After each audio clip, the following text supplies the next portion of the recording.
월요일 날 좋은 장이 없었어요. 그러네. 그러니까 오늘도 나빠. 그래도 이제 포기 좀 해야 되겠어. 이렇게라도 그래도 뭐 네. 분위기 너무 칙칙하게 가면 그러니까 진짜 대단하지 않아요? 월요일은 진짜 저주받는 블랙몬데이예요. 저희가 떠날까요? 그러니까 뭐 이건 뭐 날짜 바꿀까요? 그러니까 우리 둘이 사회를 맡은 이후로 월요일 날 이틀 올랐어요. 이틀. 진짜. 2번 올랐는데 한 번은 또 안 계셨어. 심지어. 그래서 나 혼자 있었고 네. 한 번 있어. 둘이 있을 때 한 번. 1%대 이상 오르고. 네. 그때 그래가지고 커피 한 그래가지고 그거 겨우 쌌네. 1.5% 오르면 우리가 뭐 쏘겠어야 했는데 그것도 1.5는 못 올라가지고 그치. 책 갖고 와서 책 쏘고 뭐 쏘고 막 그랬지 않습니까? 이사 가지 마세요. 야. 네. 네? 그래도 이사 가지 마세요. 네. 월요일을 지켜주십시오. 네. 자, 오늘 뭐 시장도 사실 별로 쏙 좋지 않았는데 제목도 별로 안 좋네. 코스피가 이익 전망치가 이제 하락되고 있다. 뭐 역금융 양세 이런 얘기 하는데 아니, 나침판님, 우리 지금 기업들의 이익에 대한 방향이 남쪽입니까? 북쪽입니까? 지금 어떻게 플러스 쪽입니까? 마이너스 쪽입니까? 일단 지난주에는 6월달 이후로 처음으로 한번 딱 상향 조정이 되긴 했는데요. 그 전까지 올해 한 2, 3월달 이후부터는 계속 하향 추세를 그리고 있습니다. 그래서 네. 참 암울하긴 한데요. 그 표로 한번 보여주시면요. 2023년 코스피 순이익 전망치 추이를 보시면 계속 떨어지고 있는 모습이 보일 거예요. 아직 차트가 잘 안 나오고 있는데 나왔습니다. 네. 한 2월달, 3월달인가요? 그때부터 지금 계속 내려가고 있고요. 185조 원까지 내려갔고 지금 현재 코스피 시총이 1,800조 원 아마 근처가 될 텐데요. 그래서 PER 한 10배 정도라고 볼 수가 있을 거예요. 저게 좀 혹시 월간 차트인가요? 지금? 아니 저기 이 그 추정치 전망치. 전망치. 네. 그러니까 우리 그 예전에 그 어디야 이베스트에 네. 우리 센터장님께서 예, 예. 이익 추정치가 안 떨어져서 이상하다. 근데 이제 이익 추정치가 떨어졌으니까 이제 시장 괜찮게 봐도 된다. 그때 2,400 깨질 때 네. 여기 나오셔서 그 얘기 하셨죠. 아니, 그러니까 제 질문은 저 고점이었던 때가 언제였는지 궁금해가지고. 3월달 정도였습니다. 올해 3월? 예. 올해 3월부터 올해 떨어졌다는 거예요? 추정치가요. 추정치요. 추정치. 추정치 예. 확정치가 아니고. 네네. 네, 이것도 업종별로 봐도 한 종 에너지 정도 섹터 빼면 전부 다 보합이거나 계속 떨어지고 있는 상황인데요.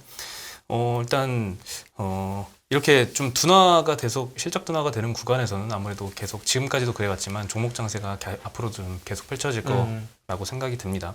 더만 안 떨어져도 괜찮은데 말이죠. 그렇죠. 그리고 네. 지난주에 한번 딱 반등을 했는데 여기서 뭐 추세적으로 어느 정도 바닥을 좀 다져주면은 좀 네. 괜찮을 것 같은데 그러지 않고서는 좀 어려울 것 같고 특히나 이제 국내 코스피 시장에 좀 업종 비중이 높은 반도체 섹터 반도체? 네. 이런 쪽 위주로 좀 하향이 많이 되고 있기 네. 때문에 특히 소부장 섹터 위주로 지금 실적 하향치까지 조정이 좀 빠르게 진행이 되고 있습니다. 반도체가 저쪽에서 차지하는 규모가 꽤 될 거예요. 그렇죠? 그렇죠. 근데 네. 이게 환율 효과를 감안해도 이렇게 하락한다는 얘기죠. 네. 원이니까 그렇겠죠. 그렇죠. 네. 그러면 생각보다 조금 심각한데요. 많이 빠진 거죠. 근데 그렇죠. 근데 지난번 210 몇 조가 좀 과했어요. 그건 제가 그렇습니다. 보기에는. 네. 네. 근데 항상 계속 이제 반복이 되어 왔죠. 연초에 실적 그 해외 전망치가 제일 높았고 연말로 갈수록 떨어지는 게 좀 항상 있어 왔는데 네. 또 올해 연초에 또 다 그렇게 생각했잖아요. 이번에는 좀 다르지 않을까?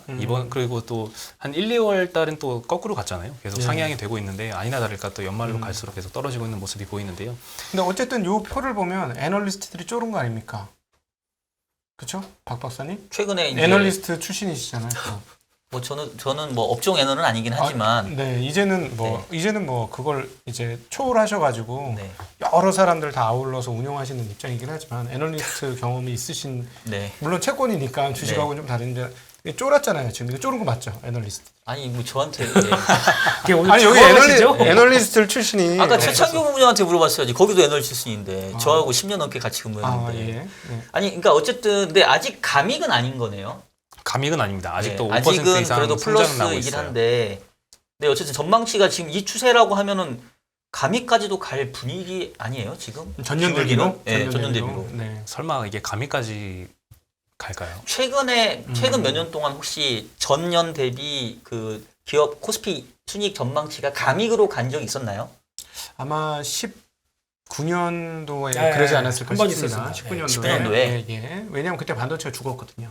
예. 뭐 2019 한 3분의 1 년도. 3분의 1 정도 차지하니까 그러니까 올해 만약에 말씀하신 대로 감익이 되려면 반도체가 죽으면 네. 더 죽으면 지금보다 가능성이 없는 건 아니죠. 19년도에 제 기억으로는 2018년도에 양적 긴축과 금리 인상이 진행되면서 글로벌리 경기 안 좋던 죽었죠. 그 다음 해 같은데 바로 그리고 그때가 2018년 반도체 실제 상황은 사상 최고였고 네. 주가는 17년에 좋았고 네. 네, 그랬었죠. 최근도 그럼 분위기는 좀 비슷한 거 아니에요? 그림 자체는? 거의 유사하죠. 반도체 중심으로 보면 똑같습니다. 네. 네. 아, 내가 웃을 때가 아니구나, 정리건. 근데 여기서 네. 일단은 종목을 본다고 하게 되면 반도체를 떼어내야 됩니다. 반도체 떼고 네. 나머지에 대한 동향들도 다시 봐야 될 부분들이 나오는데 그건 아마 맞는 말씀이네. 예, 조만간 다시 나올 겁니다. 이걸 다시 정립해서. 발라내고 혹시 숫자는 아실 수는 없는 건가요? 발라내기는 뭐 하이닉스, 삼성전자만 빼면 되잖아요. 네. 보통 이때 아마 60조가 넘을 텐데, 네. 회사가. 요그 아마 3분기 끝날 때쯤 정도쯤 돼서 한번 나옵니다. 리포트가. 네, 그래서 그 또 섹터별 동향들 쭉 나오던데 거기에 해답도 있습니다. 거기서 또 네. 종목들이 움직일 만한 기반들이 거기서 나오기 시작하거든요. 만약에 반도체를 뺐는데 이익 전망치가 줄지 않는다면 네. 거기에 기회가 있다. 그렇습니다. 이 말씀이시죠? 네. 근데 지금 말씀하시는 톤으로 봤을 때는 반도체만의 이익 전망치 하향이 아닌 것 같은데요. 그렇죠. 반도체가 특히 많긴 한데요. 그것도 이제 삼성전자나 하이닉스를 보면은 그렇게 많이 하향이 되진 않고 있습니다. 일단 내년도에 앞서서 당장 3분기만 해도 최근 한 달 동안에 3분기 실적 전망치가 반토막 난 기업들도 꽤 많거든요. 특히 반도체 소부장 쪽에 그런 게 좀 많이 있는데 네. 삼성전자는 뭐 거의 안 줄었고요. 조금 줄긴 했지만 하이닉스도 한 2% 정도밖에 줄지 않았습니다. 그리고 다 소부장 쪽에서 많이 일어나고 있죠. 아, 그거 슬픈 뉴스. 슬픈 뉴스네요. 네. 네, 왜냐하면 이제 반도체 이제부터 줄 수도 있는 거다. 3분기부터. 왜냐하면은 실무진에서는 괜찮다 했는데 유통업체는 아니다 했었거든요. 근데 이제 3분기가 딱 접어드는 이 순간 2분기 실적 발표하면서 업체들이 꺾인다. 재고가 업체들이 늘었다. 상대 그 거래처들이 늘었다. 이 얘기를 드디어 하기 시작했거든요. 근데 이게 사실 뭐 주가라는 게 뭐 저보다 더 고수 분들이시지만 그냥 결국은 주가라는 게 기업 이익하고 할인율, 금리 가장 그게 그렇죠. 양대 축일 텐데 금리는 어쨌든 당분간은 올라가는 상승 할인율이 추세일 커지는 거고. 거고. 근데 기업 이익은 지금 또 이렇게 추세 증가율이 떨어지게 되면 이 뭐 시장이 어디다가 기대를 해야 됩니까 이게? 아, 그래도 저기 퍼는 이미 낮아졌잖아요. 그래요? 네, 퍼는 10배밖에 안 되잖아요. 10배 정도? 근데 이게 계속 떨어지면은 이 10배도 나중에 올라가죠. 다시 11배, 12배 되는 거 아니에요? 맞습니다. 그걸 바라는 것처럼 또 아니, 채권쟁이의 본성을 지금 아니, 드러내는 거 그게 아닙니까? 아니라니까 자꾸. 너무 보위 편향 아닙니까 이거? 아, 네. 저는 보유 편향인 적이 없어요. 야. 세상 모든 사람들이 다 각종이님이 보유 편향이라고 그러지. 저는 금리 올라간다 하잖아요. 채권쟁이로 보는 게 아니라니까 자꾸. 금리가 왜 조금밖에 안 오른다고 보시니까 저는 많이 오른다고 보는 거고 조금밖에 안 오른다고 보시니까. 네. 죄송합니다, 여러분. 네. 일부러 초유- 컨셉이신 거죠? 아니 이게 두 분이서? 오늘 초유일이야. 저기 사회자끼리 조금 이렇게 투탁투탁 하는. 아 괜찮습니다. 게. 보기 좋습니다. 예. 예. 이런 재미도 있어요. 아, 예. 네. 두 분도 한번 해보시죠. 아, 이런 거 보고 있을게요. 네, 그리고 이제 반도체 같은 경우에는 지금 메모리 가격 빠진 지는 꽤 됐고요. 핸드셋만 봐도 좀 상황이 심각한 것 같은데요. 일단 오더컨 영향이 좀 계속 되고 있습니다. 9월 달에 이제 공장 가동률을 보면 이 삼성전자 벤더들이 정말 최저치까지 하락을 하고 있는데요. 작년에 가동률이 한 90% 정도였던 업체들이 최근에 50~60%까지 마냥 하락을 하고 있습니다. 그래서 평균적으로 코로나 시기를 제외하고 봐도 2019년 대비 평균 가동률이 한 12% 정도 지금 낮아진 상태니까 오늘도 핸드셋 업체들의 주가가 별로 좋지 않았거든요. 근데 뭐 계속 그럴 수밖에 없는 게 근데 삼성전자의 출하량 예상 전망치만 봐도 올해 초에는 3.3억대 정도였는데 2.7억대까지 내렸고 또 심지어 2.6억대도 안 나올 거다. 그 아래로 나올 거다. 이런 전망도 계속 나오고 있으니까 언제 업황이 턴어라운드 할지가 참 불명확한 것 같습니다. 오늘 또 나왔던 뉴스가 네. 드디어 iOS가 점유율을 50%가 넘었습니다. 네. 그러면 이제 안드로이드는 안녕 미러고 빠이빠이. 네, 거의 애플 제국이 이제 조만간 탄생하고 있는 이런 상황 쪽에서 삼성전자 좀 분발해야 되겠죠. 중국의 하향이 너무나 급박해요. 중국의 하향이 그냥 단 퍼센트가 아니고 두 자릿수로 하향하고 있어요. 핸드폰 뭐죠? 구매 이 각 하락이 너무너무 크게 나타나서 그래서 이거가 보통 한 해 안 하면 지연되잖아요. 매입이 네. 한 해 더 쓴 거니까. 그러면 당연히 그 다음에 나올 거라고 보거든요. 근데 지금 이게 2년 반째 늘어지기 시작하는 거예요. 코로나 전부터 시작해서 코로나 때는 그렇다고 쳐. 근데 또 이번에 봉쇄 까지. 계속 들어가고. 예. 네. 계속 지연되고 있어요. 중국도 중국 문제이긴 한데 얼마 전에 기사를 보니까 우리나라에서 이제 녹음 금지법인가 생겼잖아요. 네. 그러면 이제 아이폰을 쓰는 사람하고 갤럭시 쓰는 사람 차이가 갤럭시는 녹음되니까 썼는데 녹음 못하면 갤럭시를 왜 사야 되냐 뭐 이런 해석도 나오는데 혹시 동의하십니까?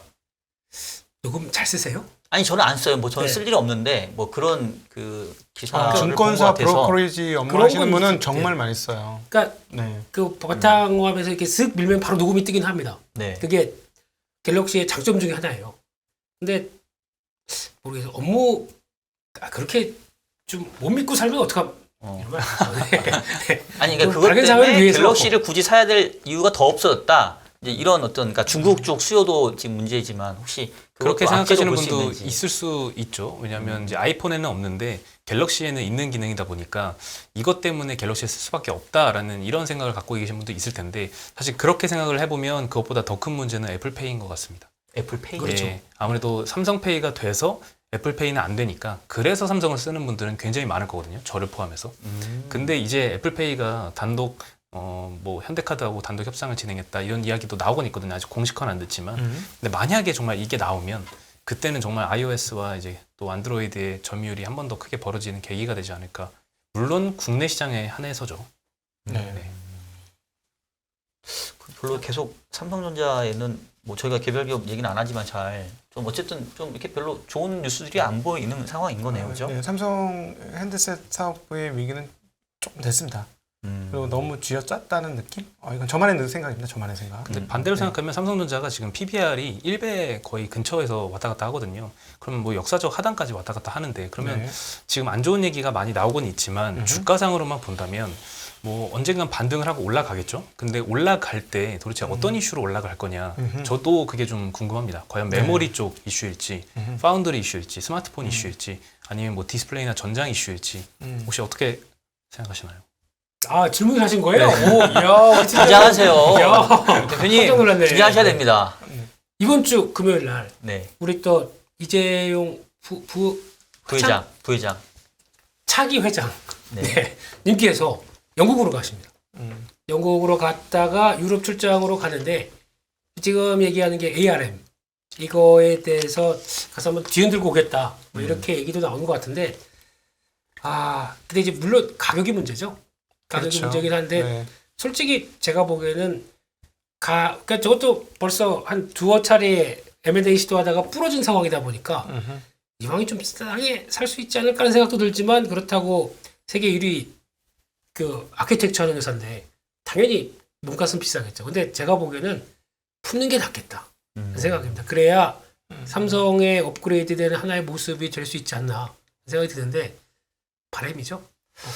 그런 건 암은 돈을 엄청나게 투자 많이 해야 돼요. 암이 정상화되려면 돈을 쏟아부어야 되기 때문에 돈이 정말 많은 많은 기업의 품 안에 들어가야 효과가 나오거든요. 근데 네, 어찌되었건 참 네. 답답하지 않습니까? 뭔가 2016년도 이후부터 아무것도 못하고 있는 입장에서 보면 이러다 보니까 성장 동력 없는데 PBR 1배 이렇게까지 온 거에 또 하나의 증거가 아니겠습니까? 그럼에도 불구하고 이제 서버 시장이 다시 한번 확대가 되면 디램 회사잖아요. 삼성전자를 뭐 휴대폰 회사다 그러고 디스플레이 회사다 그러고 가전 회사다 그러고 많은 분들이 얘기하지만 디램 회사입니다. 디램 회사.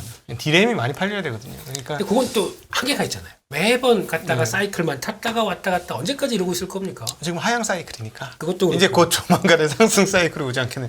인텔이 빌런이죠. 인텔이 저걸 CPU를 만들어줬으면 되겠죠. 네, 일단 뭐 삼성전자 보유 현금 규모가 거의 뭐 100조 가깝게 되는 걸로 제가 알고 있는데 뭐 어쨌든 간에 성장 동력을 좀 찾았으면 하는 바람이고요. 다른 할 얘기들도 많으니까 네. 아까 이제 출장 얘기 나오신 김에 그 인플레 감축법 IRA 때문에 우리 자동차 기업들이 이게 뒤통수 맞았던 그래서 정의선 회장이 뭐 미국 출장 한 2주 정도 갔다 온 것 같은데 그거에 좀 뭔가 좀 과실이 있었을까요? 아직 과실이 뭐 공식적으로 발표는 되지 않고요. 또 제2의 출장도 가더라고요. 물론 이제 정의선 회장 같은 경우에는 마치고 복귀를 했고요. 그리고 오늘 산업부 통상교섭본부장이 고위급 협의를 위해서 미국으로 오늘 출국을 했습니다. 그래서 회담을 계속 진행을 하는데 무역 대표부 대표 만나고 상원 의원, 뭐 하원 의원 만나서 뭐 법안에 대해서 우리는 이런 우려가 있다. 그리고 한국 기업들이 이건 뭐 거의 차별 대우인데 이거 개선을 좀 요구를 하고 이럴 계획인가 봅니다. 근데 얼마나 받아들여질지는 아직 미국 측의 반응이 떨떠미지근하더라고요. 그래서 참 기대가 크게 되진 않지만 그래도 됐으면 하는 바람입니다. 근데 뭐 아직까지 이 미국의 공장을 지어서 이거 가동하기까지가 한 2년 정도 남았죠. 네. 네, 그 사이에 공백을 어떻게 메꾸느냐인데 아직은 기다려봐야죠. 오늘 어쨌든 현대차 주가는 뭐 이 와중에 조금 올라온 게 어쨌든 기대는 조금 반영이 네. 된 그런 걸로. 네, 근데 기대할 게 있을까요? 네, 말씀하시죠. 아니, 법안 다 통과됐는데 거기다 그치. 뒤에서 가가지고 바지 붙잡기 잡고 바지 끄댕이 잡고 좀 어떻게 좀 안 되겠냐 이거는 말이 안 되는 거 아니에요? 그러니까 그러면 뭐 특별 법안으로 다시 뭘 한국만을 위해서 뭘 해준다 이거는 더 말 안 되는 거 아닙니까? 그래서 더 구차해지는 느낌이 들어가지고 뭐 FTA 위반을 걸겠다 뭐 등등 얘기는 하지만 쉽진 않을 것 아유, 같고요. 어렵습니다. 어려울 것 핵심 같습니다. 요체가 보니까 저거예요. 그러니까 취4라고 하면 이해가 안 되는데 FEP4예요. FEP4고 그다음에 이것도 인플레 간축 법안도 결국은 다 미국의 공장을 지어라. 그렇지. 이 일관된 논의는 미국의 공장을 지어라. 근데 결론은 보니까 지금 빠르면 올해 12월 달부터도 조제 공장에서 생산을 한다고 하더라고요. 지금 작내년 기준으로 보면 1년에 한 38만 대? 그러니까 36만 대, 38만 대 이렇게 해서 빨리 라인업 바꾸게 되면은 할 수는 있다고 하더라고요. 전기차. 예, 전기차요. 네. 예. 근데 그거 가지고 이제 막 커지는데 대응이 될까? 그러다 보면은 이제 신공장도 빨리 하게 되면 2024년 1년 그렇게 뚝딱 지어요. 그래도 30만 그래도 내만 해도 전 대단한 거라고 생각하고 그러면은 현대한테 상당한 표를 던져줘야 된다라고 생각을 합니다. 근데 한국 사람들이 워낙 빠르니까. 그러니까 이제 미국이라든가 유럽 노동자들하고 노동자의 결도 틀려요. 한국의 노동자들은 전기차를 해야 된다는 생각을 갖고 있더라고요. 물론 이제 소수 표본이니까 정확한 건 아니겠습니다만. 네. 네.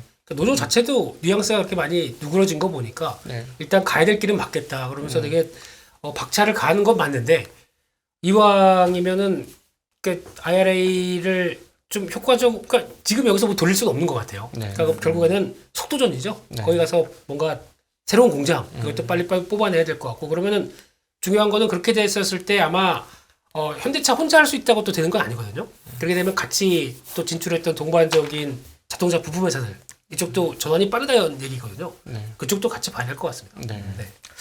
결국 사실 저는 그런 것 같아요. 미국과 중국이라는 두 고래의 싸움에 이 한국이 좀 껴가지고 새우등 터지는 큰 맥락에서 보면 이거를 참 이게 문제는 고래가 한국을 별로 새우를 생각해 줄 마음이 별로 없는 거 아닌가.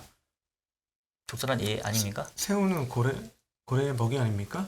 아이, 먹이까지는 가지 맙시다. 너무 흥분하니까. 예. 그리고 사실 지금 저희도 이제 방송하러 오는 길에 엄청 비가 많이 왔는데 지금 이제 태풍 흰남노 이 발음하기 참 힘든데 뭐 이것 때문에 주식시장에도 지금 뭐 여행주나 항공주도 좀 악영향을 받고 있는 거죠. 네, 그렇습니다. 오늘 같은 경우에는 여행 항공주가 좀 영향을 받았더라고요. 오히려 그 반사 수혜가 거론이 됐던 이 폐기물 처리 업체 그런 것들은 지난주에 이미 올랐더라고요. 그래서 지난주에 지난주에도 제가 수요일 목요일쯤 흰난로 얘기가 자꾸 보도에 나올 때 폐기물 처리주 어떻게 되지? 검색해 보니까 역시 아니나 다를까 한국 사람들이 굉장히 빠릅니다. 이미 막 고가를 치고 올라가고 있더라고요. 그리고 목요일 금요일부터는 고점 찍고 내려오고 있는데 오늘은 좀 하락세가 좀 많이 나타났던 것 같고요. 그리고 여행 항공주는 실제적으로 이제 운항 차질이 좀 발생을 하고 있으니까 타격을 받을 수밖에 없을 텐데요. 오늘 기준으로 전국 공항에서 국내선 항공편 514편 중에 절반 이상인 332편이 결항이 됐습니다. 제주공항, 김포공항 이쪽이 제일 많은 비중이고요. 내일 태풍이 더 심화된다고 하니까 뭐 이해는 되지만 그래도 예보를 보면 이제 수요일부터는 괜찮더라고요. 네, 비도 좀 안 오고 그래서 뭐 단기적인 영향으로 지나가지 않을까 싶습니다. 이 태풍 때문에 빠졌다고 하기 너무 단기적인 재료 아닙니까? 이게 태풍이 네. 뭐 계속 오는 것도 아닐 텐데. 그렇죠. 그리고 지금 뭐 항공이나 같은 경우에는 이 리오프닝이 막 되고 있잖아요. 한국과 일본 여행도 어느 정도 좀 자유화가 좀 되고 있고 PCR 검사도 좀 의무화가 해지가 되고 있는 상황이라서 열심히 반등하고 있죠. 그거는 좀 의미 있을 것 같아요. 입국 전 검사가 이제 폐지됐다는 거는 그전에는 아예 국내에 들어오지도 못했는데 어쨌든 들어와서 검사를 하는 거니까 이거는 그러면 조금 기회로 볼 수도 있는 거 아니에요? 태풍 때문에 좀 빠지게 되면? 근데 저- 네. 네, 말씀하십시오. 맞는데 여름 휴가 시즌이 좀 지나가지고 저기 뭐야 여행객 수가 조금 다시 줄고 있더라고요. 네. 그래서 아직까지 19년 회복하려면 조금 더 시간이 필요할 것 같긴 합니다. 문제는 NCC들 간에 이제 티켓 가격 경쟁을 좀 얼마나 치킨 게임 정도가 진행이 되는지가 좀 문제일 것 같습니다. 그러네. 지난번에 그 안 팀장님 얘기하셨네. 좀 살아날 만하니까 생각보다 티켓 가격 싸다고. 예. 다낭 가신다면서 다낭. 네, 언제 예. 가시기로 하셨죠? 9월 말에 저는 출발을 하는데 네. 지금 뭐 30만 원 후반대까지 봤거든요. 최근엔 또 모르겠지만, 근데 좀 어팡 자체 저는 뭐 싸게 사면 좋긴 하지만 이제 어팡 자체가 턴어라운드 하고 있는 구간에서 누적 적자도 많은데 이렇게 벌써부터 회복 들어가기 이전인데도 불구하고 벌써 가격 경쟁한다는 게 조금 슬프긴 합니다. 그럼 안 팀장님 비싼 표 사세요. 주식 사고 비싼 표를 사고. 저 얘기 듣고 저도 바로 알아봤어요. 네. 연말 연초에 가려고 얘기했던 거 몇 배더라고. 아, 연말 그래요? 연초는 가격이 비싸집니다. 아 시기적으로 그렇고. 네. 9월 말이 비시즌이라서 그런가 보다. 그죠? 성수기가 지나서. 네. 아, 부럽습니다. 진짜 가고 싶은데. 주식 안 하시잖아요. 예? 주식으로 돈 많이 벌면 편하게 가시면 되는 거 아니겠습니까? 아니 주식도 한다니까 자꾸 왜 그래요? 죄송합니다. 네. 그러면 뭐 못 가시겠네요 올해는. 아직까지는. 아직 휴가를 못 갔습니다. 네. 못 갈 것 같아요. 네. 좋은 날에 와야 될 텐데 말이죠. 네. 그러게요. 아유, 또 이거 그리고 이 종목 또 나왔네요. 제가 지금 그 자꾸 임플란트를 제가 지금 하고 있는 중이라 제가 계속 말씀드리지만 제 발음이 부정확하더라도 양해를 해주시기 바라겠는데 오스템 임플란트가 또 최근에 오르는데 이게 펀더멘탈 이슈는 아니라는 거죠. 저도 이거 최근에 너무 많이 급등을 하더라고요. 한 6일 동안 한 40% 가까이 급등을 했는데 최근에 제가 여기 나와서 중국의 VBP 정책에 대해서 소개를 하면서 저희가 좀 우려를 좀 솔직히 하지 않았습니까? 오히려 이것 때문에 이제 시장이 커질 만한 이슈보다는 중국이 이렇게 우리나라 좋은 일 안 시키고 항상 뭐 가져갔던 이제 본인들이 이제 도로 가져갔던 사례들이 많아서 이것도 좀 그렇게 되는 게 아닌가 이런 우려를 했는데 참 그게 좀 무색해지게 주가가 너무 많이 급등을 해서 좀 놀랐거든요. 근데 오늘 나온 보도를 보니까 이 행동주의 펀드, 이제 강성부 펀드가 최근에 이 매수를 한 주체가 아닌가 이런 의구심이 드는 이런 사례들이 좀 나오고 있는데요. 최근 6거래일 동안 기타 법인에서 600억 매수했고요. 헤지 펀드가 130억 순매수를 했습니다. 근데 이게 시장에서는 이렇게 많이 매수할 주체가 강성부 펀드가 아닐까라고 얘기를 하고 있고 강성부 펀드 측에서도 뭐 확인해 줄 수는 없다 이런 식으로 답변을 하고 있는 상황이라서 의심은 되긴 합니다. 그리고 예전에 한진카 할 때 굉장히 큰 수익 보고 엑시트를 했잖아요. 강성부 펀드가. 근데 그때 당시보다 더 유리한 환경인 것 같아요. 그때는 이제 한진칼의 그 대주주 일가 지분이 한 30% 가까이 됐는데 지금 오스템 같은 경우에는 대주주 일가 지분이 20% 정도밖에 안 됩니다. 그래서 그때보다는 좀 더 수월하기 때문에 더더욱 여기에 네. 들어오는 게 아닌가 네. 이런 생각도 좀 들고 있는 상황이고요. 김 대표님 이거 어떻게 생각하십니까? 제가 이거 이슈 나왔을 때도 보니까 그냥 많이들 그런 얘기 했었거든요. 이거 임플란트 시장 우리 괜히 억울하게 뭐 됐던 거다. 근데 저도 그렇게 생각 안 했거든요. 네. 어차피 뚜껑 열어봐야 됩니다. 어떻게 될지 그렇죠. 확인해야 되는데 그렇죠. 오스템 임플란트만 간 거예요. 그러니까요. 솔직히. 예. 네. 그렇게 되면은 더 억울한 건 덴티움이거든요. 덴티움 그렇게 실적 잘 나고 고점에서 그냥 확 빠진 다음에 네. 못 돌아갑니다. 네. 그렇다는 얘기는 봐봐 지금 오스템 임플란트 관련돼서 강성부 펀드건 아니면 뭐 또 자체적인 뭔가에 다른 이슈가 있건 그냥 이건 이 회사의 어떤 뭐 모멘텀이 있는 게 아닐까 생각이 드는데 나머지 못 간다 그러면 일단 임플란트 쪽에 대한 부담감은 아직은 지켜봐야죠. 네. 그리고 또 가장 중요한 게 중국 쪽으로 진짜 그러면 가격은 떨어진다고 하더라도 수출량은 그대로 이어가야 될 거 아닙니까? 네. 그럼 그게 물량이 늘어나거나. 그렇죠. 네. 예, 그렇게 되면은 그 다음부터는 아마 뒤늦게라도 뭐 덴티움 같은 후발주자들이 움직일 텐데 네. 아직은 요 종목으로만 봐야 될 것 같습니다. 네. 네. 그런 해석은 어떻게 생각하세요? 원래 한진칼 들어갈 때 이게 이제 행동주의 펀드라 뭔가 뭐 지배 구조를 뭐 개편하고 뭐 주주 친화적으로 가려고 했는데 결과적으로는 그런 소기의 목적은 달성하지 못했고 그냥 돈만 벌고 나왔다. 뭐 이런 좀 비판 아닌 비판도 있는 것 같은데. 성공한 거죠, 그게. 그게 사실은 성공합니까? 저는 제가 보기에는 실패한 건 아니라고 봐요. 실패할 수도 있었지 않습니까? 그렇죠. 돈만 들이고 주가 떨어지면 망하는 거였지 않습니까? 네네. 사실 코로나 터졌으면 망할 뻔했죠.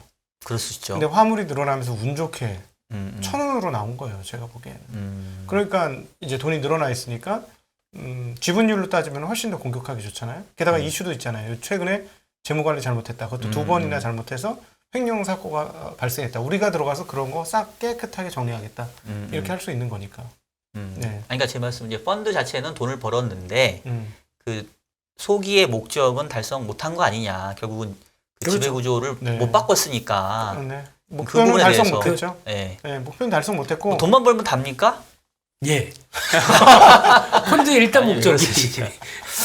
그렇구나. 사실 강성부 펀드라고 얘기하는데 강성부 대표는 예전에 신한금융투자에서 이제 저랑 비슷한 채권 관련 그렇죠. 크레딧 애널리스트 출신이에요. 맞아요. 그래서 네. 저랑도 뭐 이분 아시는 분은 워낙 많겠지만, 네. 근데 원래 주 전공이 지배구조 관련된 그 연구를 오래 하시던 크레딧 애널리스트였는데 이렇게 이제 이런 행동주의 펀드의 대표가 돼가지고 이런 걸 하는 걸 보니까 부럽더라고요.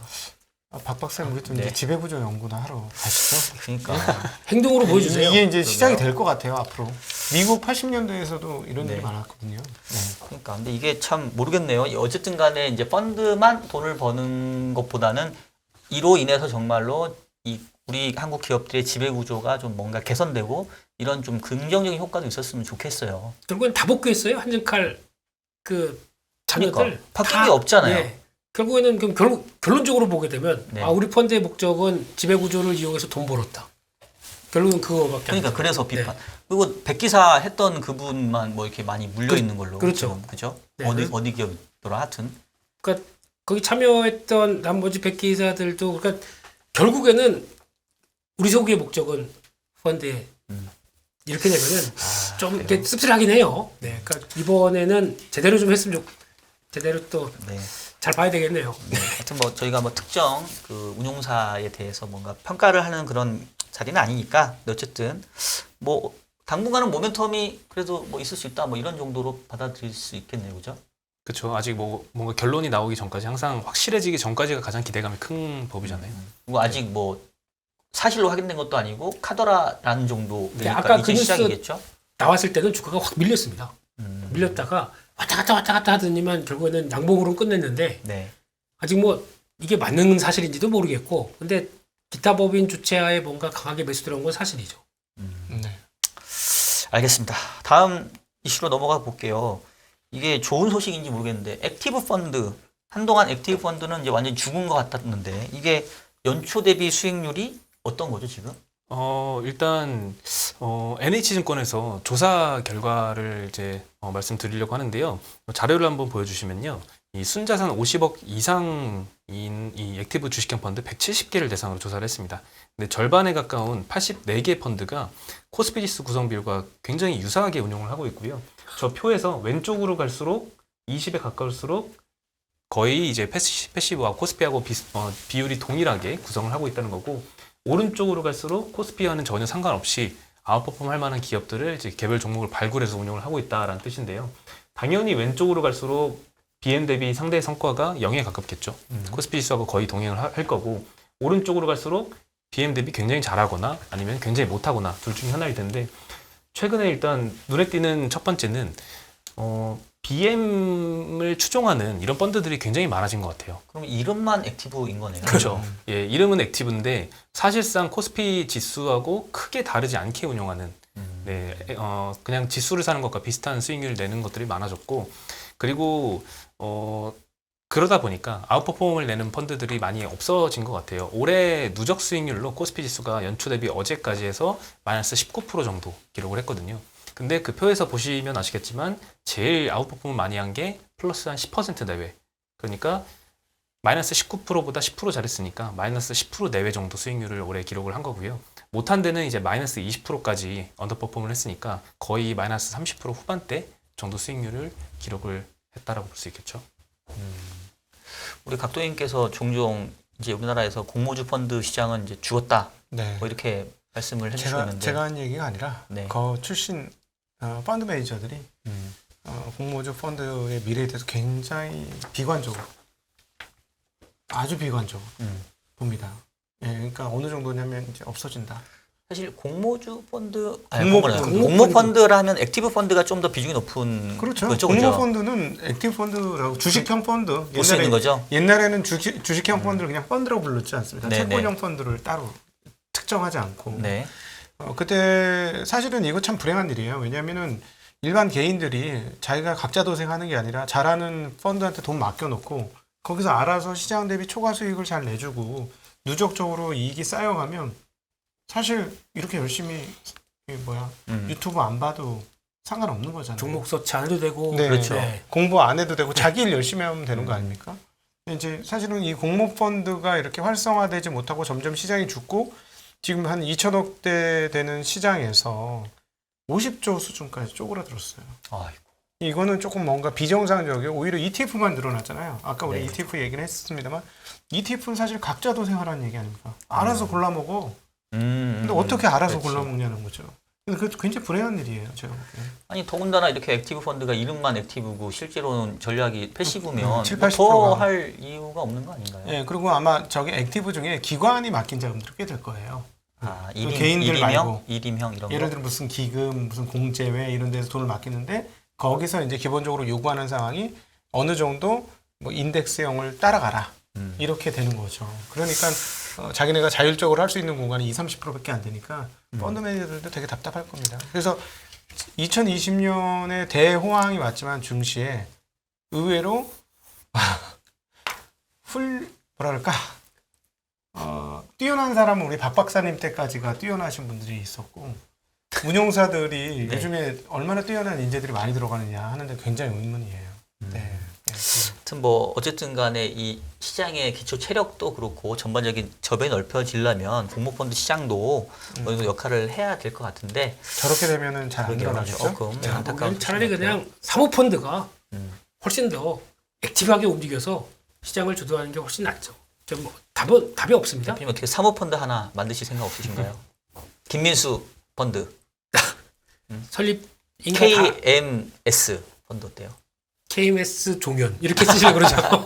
제 친구들만 봐도 사실 대학교 때 네. 펀드 매니저의 꿈을 꾸고 나는 정말 좋은 직업 발굴해서 우리 고객들 돈 벌어줄 거야 뭐 이런 꿈을 가지고 운용사에 입사했던 친구들이 알고 보니까 그 펀드가 패시브처럼 운용을 하는 이런 케이스가 요즘에 굉장히 많이 늘어서 고민이 좀 많은 것 같아요. 알겠습니다. 지금 시간이 지금 1분밖에 안 남았는데 요건 얘기해야 될 것 같아요. 물적 분할 관련해서 입법이 예고돼 있다고 하는데 그것만 좀 짧게 소개시켜 네, 일단 주시면 기대했던 거는 이제 기존 모회사 주주한테 자회사의 신주까지 우선 배정하는 방안. 요거는 근데 포함이 되어 있지는 않은데 그래도 좀 긍정적인 소식인 것 같은 게요. 앞으로 물적 분할 결정하면 이제 반대하는 주주는 물적 분할 이전 주가로 주식 매수 청구권 행사가 가능해집니다.